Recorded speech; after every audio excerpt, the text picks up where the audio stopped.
नमस्कार, मैं पेन वाजपेयी अपने YouTube चैनल मैं पेन वाजपेयी पे आपका बहुत बहुत स्वागत करता हूं। ये वीडियो SSC CHSL 2020 टियर 2 की जो बच्चे प्रिपरेशन कर रहे हैं उनके लिए बहुत ही ज़्यादा हेल्पफुल होने वाला है, क्योंकि आज हम कंपैरिजन करेंगे दो RDA की कॉपी के बीच में। एक में जो मार्क्स हैं वो 45 आउट ऑफ 100 हैं और दूसरे में 70 आउट ऑफ 100 है। अब ये जो कंपैरिजन है वो कहीं ना कहीं आपके लिए बहुत ही ज़्यादा हेल्पफुल होगा, इसीलिए जो कंपैरिजन वाली वीडियो है वो मैं ज़्यादा बना रहा हूँ, क्योंकि यहाँ पे आप कहीं ना कहीं डिफरेंस समझ पाएंगे कि अगर स्टूडेंट को 45 नंबर मिल रहे हैं तो क्यों मिल रहे हैं और 70 मिल रहे हैं तो क्यों मिल रहे हैं, जिससे कि आप ज़्यादा मार्क्स लेके आ सकते हैं। तो यहाँ पे इस वीडियो के लास्ट में आपको ये भी बताने वाला हूँ कि कौन सी ऐसे टिप्स हैं जिनको आपको फॉलो करने चाहिए, जिससे आपके जो मार्क्स हैं वो बहुत ही ज़्यादा इंक्रीज़ हो सकते हैं। और आप अगर इस टाइम पे 50 पे हैं तो कैसे आप 70 पे पहुंचेंगे वो मैं टिप्स आपको देने वाला हूं। तो बस आप सभी से रिक्वेस्ट है कि इस वीडियो को जब आप पूरा अंत तक देखेंगे तो इससे डेफिनेटली आपको फ़ायदा ज़रूर होगा, इतना मैं कह सकता हूं आपसे। तो चलिए स्टार्ट करते हैं। वीडियो को स्टार्ट करने से पहले आप सभी के बीच में एक छोटी सी इन्फॉर्मेशन ये शेयर करना चाहता हूं कि अगर आप SSC CHSL 2020 टियर 2 के एग्जाम में 70+ स्कोर करना चाहते हैं तो आज ही हमारे complete PDF plus video course को ज्वाइन कर सकते हैं। अब इस कोर्स को आपको क्यों ज्वाइन करना चाहिए? सबसे पहला रीज़न तो ये है कि जितने भी मार्केट में जो हाई फाई जो पैसे वाले कोर्स हैं उनसे ये बहुत ही अच्छा कोर्स है। अब क्यों अच्छा कोर्स है? क्योंकि यहाँ पे मैं पता है कि डिस्क्रिप्टिव के एग्जाम में अगर आपको बहुत अच्छे नंबर लाने हैं तो सिर्फ और सिर्फ आपको दो चीज़ों पे फोकस करना है। पहला तो आपको ढेर सारी जो RDA की कॉपी हैं उनको बहुत अच्छे तरीके से उन्हें एवेल्युएट करने की ज़रूरत है, और दूसरा ढेर सारी प्रैक्टिस करनी है। अब RDA की कॉपी से आपको ये पता चल पाएगा कि अगर स्टूडेंट को 45 नंबर मिल रहे हैं तो क्यों मिल रहे हैं, और अगर 70 नंबर या 75 नंबर या 80 नंबर मिल रहे हैं तो क्यों मिल रहे हैं। तो हमारा जो कोर्स है उसमें हम 40+ जो RDA की कॉपी हैं उनका एक्सप्लेनेशन कराएंगे वीडियो लेक्चर के माध्यम से। उसके अलावा यहाँ पर डेली आपकी प्रैक्टिस कराई जाएगी, डेली आपको ऐसे और लेटर का टॉपिक मिलेगा, डेली आपकी कॉपी चेक होगी, डेली आपको फीडबैक मिलेगा। उसके अलावा ढेर सारे वीडियोस मिलेंगे, कैसे आपको ऐसे लिखना है, कैसे लेटर लिखना है, कैसे प्रिसाइज राइटिंग लिखना है। उसके अलावा 100+ जो मोस्ट इंपॉर्टेंट ऐसे के टॉपिक हैं उनकी PDF, 100+ जो लेटर हैं इंपॉर्टेंट उनकी PDF, प्रिसाइज की PDF। कहने का मतलब ये है कि इस कोर्स में एनरोल करने के बाद आपको कोई बुक वगैरह परचेज करने की जरूरत नहीं पड़ेगी। इस कोर्स की जो हमने कॉस्ट रखी है वो इतनी कम रखी है कि हर एक स्टूडेंट इसे अफोर्ड कर सकता है। एक बुक से भी कम प्राइस का ये कोर्स आपको मिलने वाला है। जितने भी कोर्स मार्केट में अवेलेबल हैं आप ये मान के चलो कि उनसे 10 गुना कीमत जो है इस कोर्स की कम है। इतना मैं आपको हिंट दे रहा हूँ, ठीक है। तो आपको करना क्या है, अगर आपको इस कोर्स के रिगार्डिंग कोई भी इंफॉर्मेशन चाहिए तो आपको करना क्या है, 6307185699 इस नंबर पे आप व्हाट्सएप पे मैसेज करिए, आपको इस कोर्स के रिगार्डिंग सारी इन्फॉर्मेशन दे दी जाएगी। तो चलिए स्टार्ट करते हैं। सबसे पहले आप लोग देख पा रहे होंगे ये मैंने आपके सामने 45 नंबर जिस स्टूडेंट को मिले हैं वो RDA की कॉपी खोल रखी है, ठीक है। तो इसमें ऐसे में जो मार्क्स हैं वो 25 हैं और लेटर में कितने हैं 20, टोटल कितने हैं 45 नंबर। तो पहले इस कॉपी को देखते हैं और फिर 70 नंबर वाली जो कॉपी है उसको देखेंगे, और फिर आपके लिए क्या टिप्स हो सकते हैं जिनको आपको फॉलो करना चाहिए वो मैं आप लोगों के बीच में शेयर करूँगा, ठीक है। तो चलिए देखते हैं किस तरीके से स्टूडेंट ने ऐसे लिखा है। तो ऐसे का जो टॉपिक है वो है जनसंख्या नियंत्रण ही हमारी सभी समस्याओं का एकमात्र समाधान है। तो मैंने इस चीज़ को आपको कई बार समझाया कि जो टॉपिक आपको मिलता है वो आपके लिए बहुत ही इंपॉर्टेंट है। अगर आपको एक बार में नहीं समझ में आता है तो उसे बार बार पढ़ने का प्रयास करिए और समझने का प्रयास करिए। उसके बाद जो आपके पास इंपॉर्टेंट इन्फॉर्मेशन है, जो उसके बारे में आपके पास फैक्ट्स हैं, उनको आप नोट डाउन करिए और फिर अपना एक रोड मैप बनाइए कि इंट्रोडक्शन में आपको क्या डालना है, मेन बॉडी में क्या डालना है और कंक्लूजन में क्या डालना है। टॉपिक है आपका जनसंख्या नियंत्रण ही हमारी सभी समस्याओं का एकमात्र समाधान है। तो जो भी आप लिखेंगे वो इसी के आसपास लिखेंगे, किस तरीके से हमारी जनसंख्या बढ़ रही है और उस जनसंख्या के बढ़ने से हमारे सामने हेल्थ की प्रॉब्लम है, एजुकेशन की प्रॉब्लम है, अनएम्प्लॉयमेंट की प्रॉब्लम है। तो इसी के आसपास, और अगर आपके पास जितने फैक्ट्स हैं, जैसे सेंसस का अगर आपके पास डाटा हो, उसके अलावा भुखमरी का डाटा है, उसके अलावा अगर बेरोजगारी का डाटा है, उसको अगर आप यहाँ पे मेंशन करेंगे तो कहीं ना कहीं बेटर नंबर आपको मिलेंगे। उसके अलावा आप यहाँ पे अपने प्लान भी बताइए कि किस तरीके से हम इस पर काबू पा सकते हैं, ताकि जो हमारी जितनी भी आबादी है उसे हम अच्छे तरीके से एम्प्लॉयमेंट और हेल्थ और ये सारी चीज़ें जो मूलभूत सुविधाएं हैं, रहना, खाना और जो उनकी सुरक्षा है वो उन्हें दे सके। तो कहीं ना कहीं अगर इसके आसपास आप लिखेंगे तो आपको बहुत अच्छे नंबर मिलेंगे। तो चलिए देखते हैं कि इस स्टूडेंट ने किस तरीके से लिखा है। तो इसने लिखना स्टार्ट किया है कि आज के आधुनिक युग में जनसंख्या वृद्धि एक घातक समस्या बनकर विश्व के सामने आई है। भारत जैसा विकासशील देश भी इससे अछूता नहीं रहा है। जनसंख्या वृद्धि भारत में अपने कई समस्या को लेकर आई है, अपने साथ लिखना चाहिए था, कई समस्या को लेकर आई है, जो कि हम 2021 की जनसंख्या गणना की रिपोर्ट में देख सकते हैं। आज के युग जहां भारत की जनसंख्या 125 करोड़ को पार करने वाली है, इसके साथ ही हमें संसाधनों की कमी का बोझ भी झेलना पड़ रहा है। जितनी ज़्यादा जनसंख्या बढ़ेगी उतने ही संसाधन लुप्त होते चले जाएंगे। भारत में बढ़ रही बेरोजगारी भी जनसंख्या वृद्धि का ही कारण है। इससे आर्थिक समस्या भी पैदा हो रही है।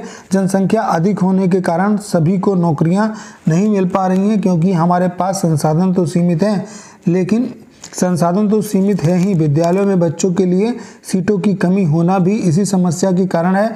हमारा पर्यावरण भी जनसंख्या वृद्धि से अछूता नहीं रहा है। जनसंख्या वृद्धि के कारण लोगों के रहने के लिए जंगलों को काटा जा रहा है तथा सीमेंट का जाल बिछाया जा रहा है। हाल ही में आई रिपोर्ट के अनुसार भारत जनसंख्या वृद्धि में चीन को पछाड़ नंबर 1 पर होगा।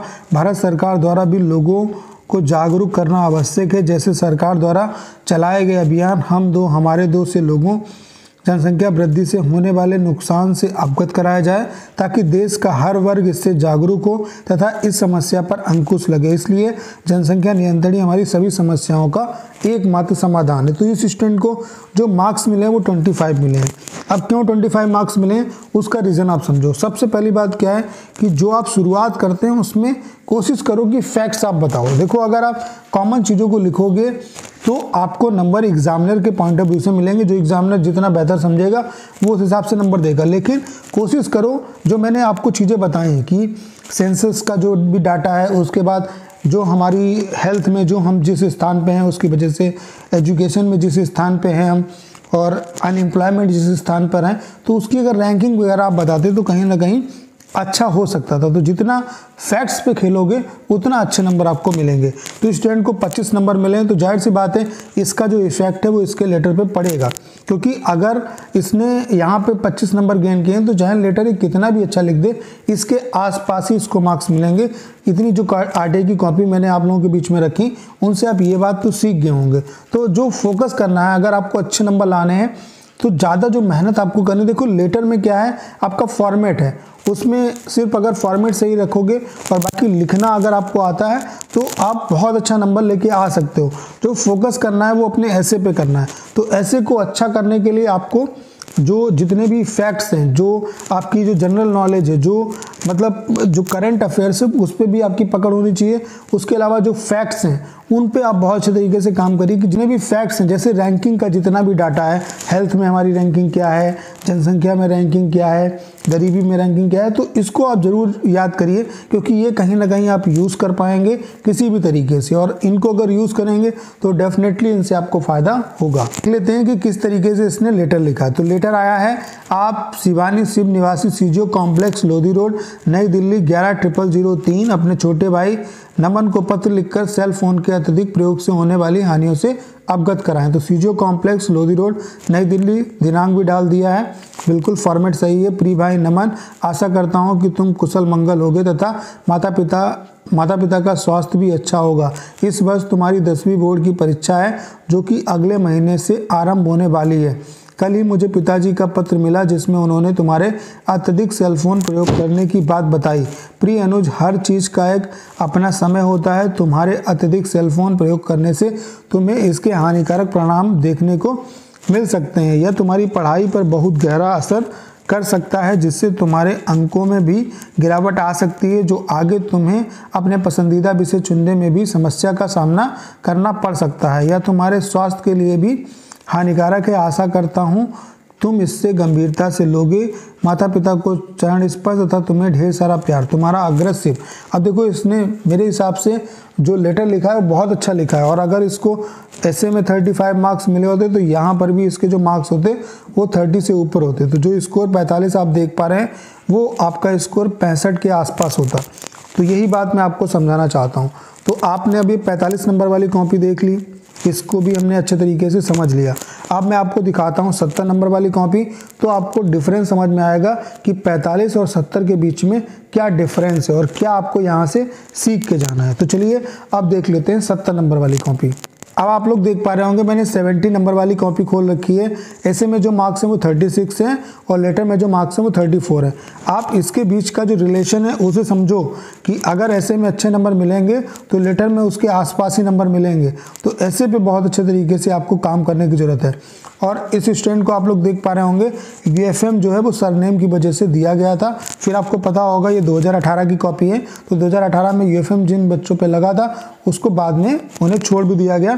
और फाइनली कुछ बच्चे ऐसे भी हैं, ये जो स्टूडेंट है इसका PA में सिलेक्शन भी हो गया, तो इसका इंटरव्यू भी इस चैनल पे बहुत जल्द आएगा। ठीक है, तो टॉपिक आपका वही है कि जनसंख्या नियंत्रण ही हमारी सभी समस्याओं का एकमात्र समाधान है। मैंने ये भी आपको शुरुआत में बता दिया कि इसमें क्या लिखोगे तो आपको अच्छे नंबर मिलेंगे। तो देखते हैं इस स्टूडेंट ने किस तरीके से लिखा। किसी भी देश की आर्थिक एवं सामाजिक प्रगति अधिकतम आंकड़ों में जनसंख्या पर निर्भर करती है। भारत जैसा विशाल देश में तो जनसंख्या वृद्धि दर और अधिक महत्व रखती है। जनसंख्या वृद्धि दर से काफ़ी समस्याएं उत्पन्न हो रही हैं। जैसे सबसे बड़ी समस्या है कि प्रत्येक नागरिक को उसकी योग्यता अनुसार रोजगार उपलब्ध कराना। अभी हाल ही में भारत में आर्थिक मंदी की उद्घोषणा लगभग हो चुकी है, जिससे कई आर्थिक एवं राजनीतिक सलाहकार जनसंख्या वृद्धि को ही दोषी ठहराते हैं। भारत जनसंख्या वृद्धि के मामले में चीन के बाद दूसरे नंबर पर आता है, परंतु जनसंख्या वृद्धि के कारण होने वाली प्रमुख समस्याओं में वन नेशन वन इलेक्शन है, जिसके कारण भारत में एक साथ सभी राज्यों में चुनाव कराना संभव नहीं हो पा रहा है, जिससे आर्थिक एवं राजनीतिक समस्याएं उत्पन्न हो रही हैं तथा भारत सरकार के खजाने पर भी बोझ पड़ रहा है। परंतु जनसंख्या वृद्धि अधिक होने की वजह के बाद भी चीन जैसे देश विकासशील हैं। भारत के पास भी ऐसे बहुत से संसाधन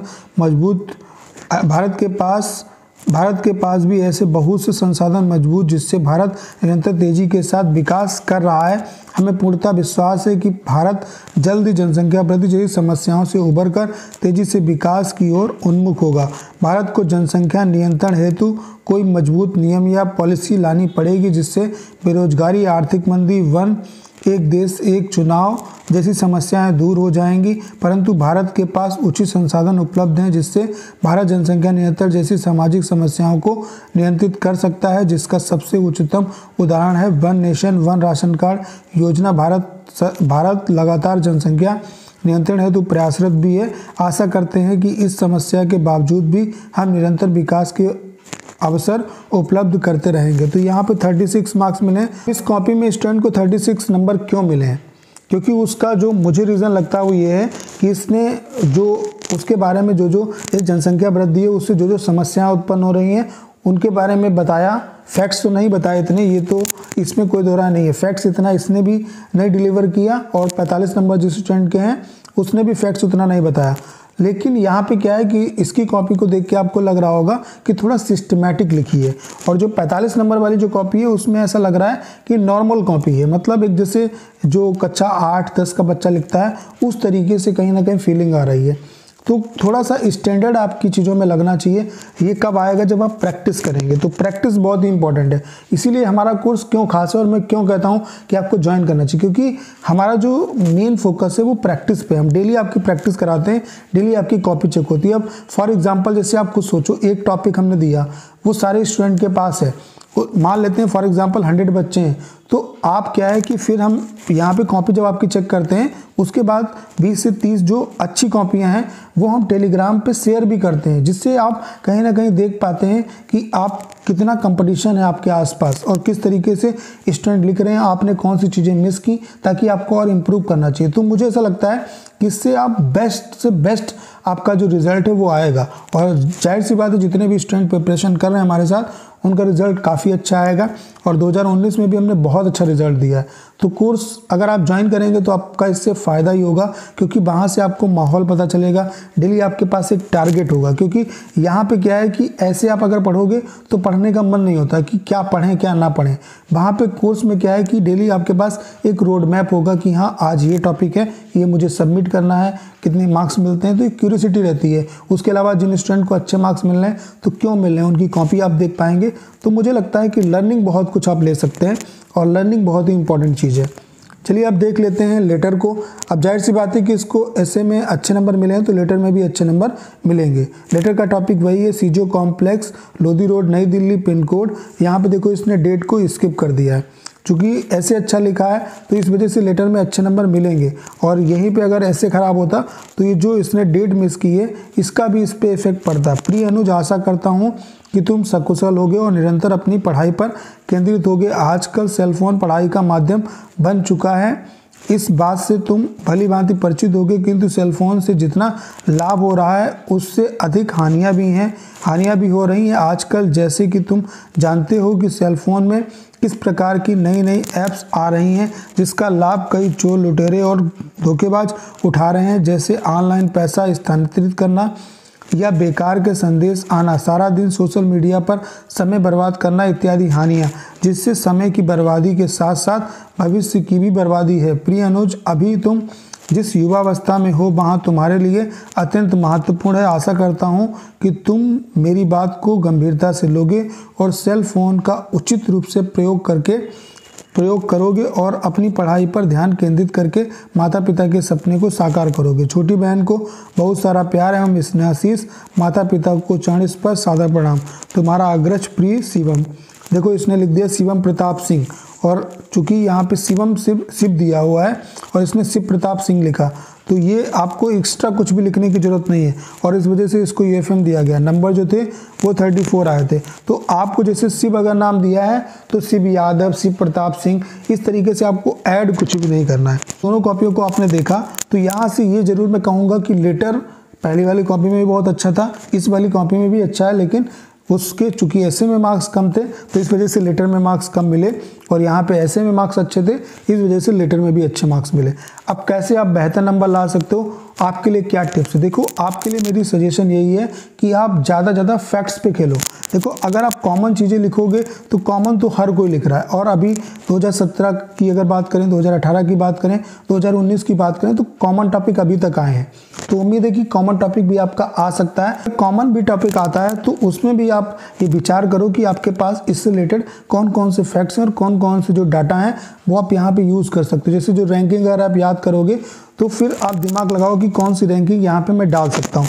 तो ज़्यादा जो फैक्ट है उन्हें बताने का प्रयास करो। उसके अलावा टॉपिक को अगर एक बार में आपको नहीं समझ में आता है तो उसे 2-3 बार पढ़ो। अच्छे तरीके से पढ़ने की ज़रूरत है, क्योंकि जब मर्म उसका समझोगे तभी आप अच्छा लिख पाओगे। तो अच्छे तरीके से उसे समझो, फिर 2-4 मिनट उसके बारे में सोचो कि इंट्रोडक्शन में क्या डालना है, मेन बॉडी में क्या डालना है और कंक्लूजन में क्या डालना है। अपने तरफ से लेटर में कुछ भी ऐड नहीं करना है, वहाँ पर सारा कुछ आपको दिया होगा तो उस हिसाब से लेटर आप आराम से लिख सकते हैं। लेटर में कोई दिक्कत नहीं है। बाकी जो हमारा कोर्स है उसमें हम यही सारी चीज़ें आपको सिखाते हैं। उम्मीद है कि अगर आपने इस वीडियो को अंत तक देखा होगा तो आप बहुत कुछ यहाँ से सीख के ले जा रहे होंगे। ये जो कोर्स है हमारा वो डेफिनेटली आपके लिए बहुत ही फ़ायदेमंद होगा, और हमने इसकी जो कॉस्ट रखी है वो इतनी कम रखी है कि हर एक स्टूडेंट इसे अफोर्ड कर सकता है। तो अगर आपको कोर्स के रिगार्डिंग कोई भी इन्फॉर्मेशन चाहिए तो आपको करना क्या है, 6307185699 इस नंबर पे आप व्हाट्सएप पे मैसेज करिए, आपको इस कोर्स के रिगार्डिंग सारी इन्फॉर्मेशन दे दी जाएगी। उम्मीद है कि अगर आपने इस वीडियो को अंत तक देखा होगा तो जो भी बातें मैंने आपके बीच में रखी और जो समझाने का आपको प्रयास किया वो आप अच्छे तरीके से समझ पाए होंगे। आपको करना क्या है, इस वीडियो को ज़्यादा से ज़्यादा शेयर करना है। उसके अलावा अगर आप चैनल पर नए हैं और आपने अभी तक इसे सब्सक्राइब नहीं किया है तो प्लीज़ चैनल को सब्सक्राइब करना मत भूलिएगा।